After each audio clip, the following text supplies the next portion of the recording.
Bonjour à tous, aujourd'hui on va vous présenter le deck profile de Adrien qui a fini 3ème au BWC 2015 la semaine dernière. Donc il s'agit de Legend World Hero et on va commencer tout de suite. Donc Hero de Legend World, mon buddy est Gareth. Dans Hero, il n'y a pas spécialement de buddy qui sont meilleurs que les autres. Prenez n'importe quelle carte qui est en x4 dans votre deck, ça peut être votre buddy.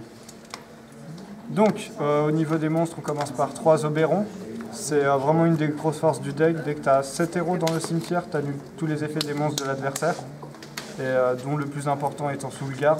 Alors tu peux tuer du Seeger, en une attaque, c'est vraiment ce qui rend la carte très forte. Et donc pas plus parce qu'en début de partie elle est morte. Ensuite, 4 Valkyrie, c'est justement une des cartes qui permet de tempérer le rythme du jeu en attendant de sortir les grosses cartes comme Oberon et Caliburn Griff. Donc Move et Soulguard, c'est assez défensif et avec 5000 et 2 de critical, ça permet de donner un peu de puissance au deck. Donc voilà, une carte parfaitement équilibrée pour attendre les plus gros tons.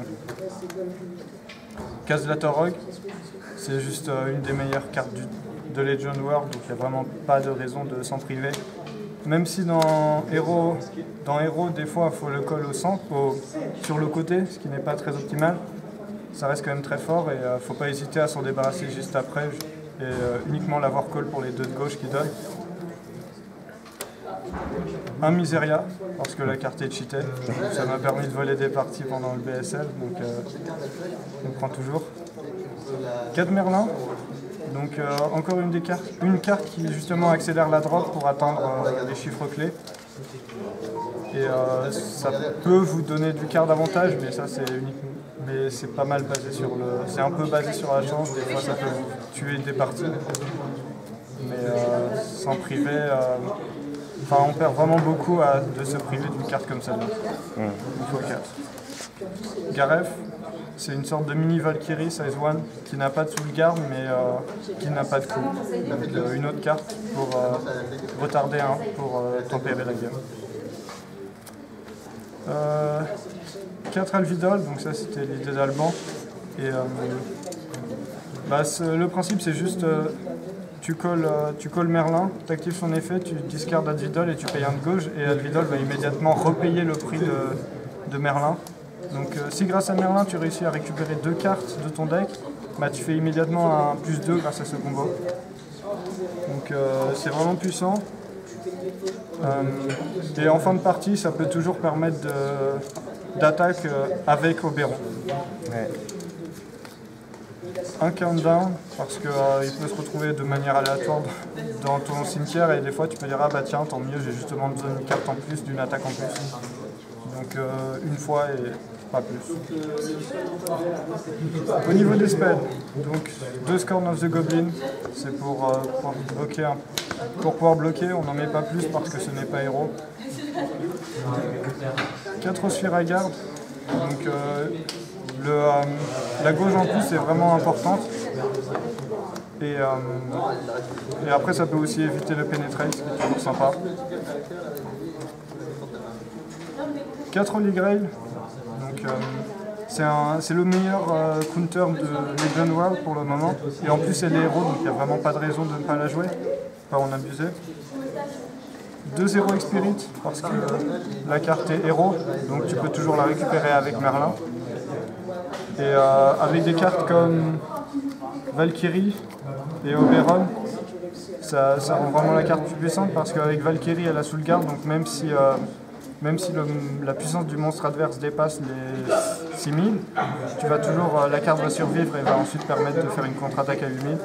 Et Oberon tout simplement parce que ça monte jusqu'à 10 000 et en plus l'adversaire aura certainement pas de skill pour pouvoir contrer ça. Ensuite 2 Maminogun, principalement parce que, encore une fois pour Merlin, tu peux le récupérer, c'est toujours sympa. Et des fois si tu la touches contre les decks avec grosse défense, où tu es obligé de base de link attack, tu perds vraiment rien à link attack pour activer son effet. Et tu peux aussi la combo avec Pridwen qui en gros qui permettra de link attack gratuitement. Donc voilà, le seul problème étant qu'elle meurt sous Caliburn Griff, donc il faut l'utiliser avec précaution. 2 Durandal, parce que 6000 de puissance ça permet de battre pas mal de cartes imposantes. Il y a pas mal de Raging Spirit qui ont 6000 de défense. Donc en plus ça a un petit effet d'indestructibilité, c'est toujours sympa, mais surtout utilisé pour les 6000 de puissance. Un Belmoon, c'est pour ses 2 de critical.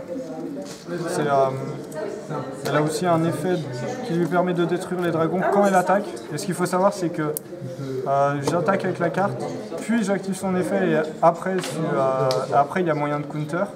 Donc ce qui fait que même si tu as un shield, le monstre sera quand même détruit par Belmont. Et en plus, si le monstre a moins de 3000 de défense et sous le garde, il va mourir 2 fois sous l'attaque de Belmont. Ensuite, 2 Gugnir, une Hystérique Spear gratuite, donc vraiment puissante. Et en plus, si tu l'as avec Pridwen encore, tu peux combo, ce qui fait que tu mets Pridwen, tu item change à la fin du tour adverse, ce qui fait que tu n'as pas à prendre le dégât de Gugnir. C'est vraiment une carte puissante. J'aurais pu la jouer en 3 fois et remplacer Belmont pour ça, mais t'es dit, il y a pas mal de situations où des fois tu as juste besoin des 2 crits, donc Belmont fait le travail de... Donc Gugnir, j'en ai pas besoin de plus de 2. 3 Pridwen, parce que c'est la source de tous les combos possibles et imaginables dans le deck. Et en plus, quand tu as trop de gauche, pour 2 gauches, tu te crées un White Dragon Shield. Donc ça a vraiment permis de gagner des parties. Par exemple, tu peux tout simplement ouvrir avec Zlatarog. Tu ouvres avec Zlatarog 2-0 et en gros Zlatarog avec Pridwen te donnera un White Dragon Shield gratuit. Donc vraiment une carte importante. Et enfin, peut-être la plus grosse carte du deck avec Oberon, c'est Caliburn Griff. Quand tu as 4 héros différents dans ton drop, tu détruis tous les monstres et cette spell qui se trouve sur le terrain, donc les tiens compris. Mais c'est vraiment important parce que tu l'actives pendant la phase de combat adverse. Tu vas raser tous ces monstres et il ne va pas pouvoir attaquer avec. Donc voilà, c'est une des grosses forces du deck. Sans quoi, le deck serait vraiment pas très compétitif. Ok, voilà. C'est parfait. Merci beaucoup. Est-ce que tu penses changer quelque chose à ta decklist? Donc il y a le nouveau Countdown, celui qui a l'effet de Boomerang Dragon, que je pourrais ajouter dans la decklist. C'est un mec sur le wiki de Buddyfight qui m'avait donné cette idée, mais en gros, ça donne toujours une attaque gratuite quand j'ai, par exemple, une formation classique serait Merlin, Valkyrie sur le côté et une weapon. Donc avec ce nouveau Boomerang Dragon, j'ai toujours une attaque en plus depuis le centre. Et ensuite ça libérera pour pouvoir attaquer avec la weapon. Et en plus ça donne une attaque, en plus ça me permettra de link attack avec les autres monstres pour ma Bidonion sans avoir à perdre grand chose si la link attack est annulée. Ouais. Donc voilà, je testerai cette nouvelle carte. Et je vais aussi tester les différents Omnilords qui sont sortis récemment. Drum et Burn Nova. Lequel Drum? Celui qui donne un point de vie, celui qui détruit? Celui qui détruit. Oui. Un petit peu plus difficile à avoir celui-là. Oui c'est ça, je l'avais pas au moment, j'avais aucun des deux Omnilords. Ok, bon tu pourras essayer plus tard. Voilà, j'essaierai si je réussis à le procurer. Bon, voilà. Merci beaucoup. Et puis encore félicitations pour ta 3e place. Merci. 2e fois d'affilée je crois, avec le BSF. Non, 4e au BSF, 3e au BWC, c'est parfait. 2e au prochain tournoi. On gravit les échelons petit à petit. Allez, à la prochaine. À la prochaine.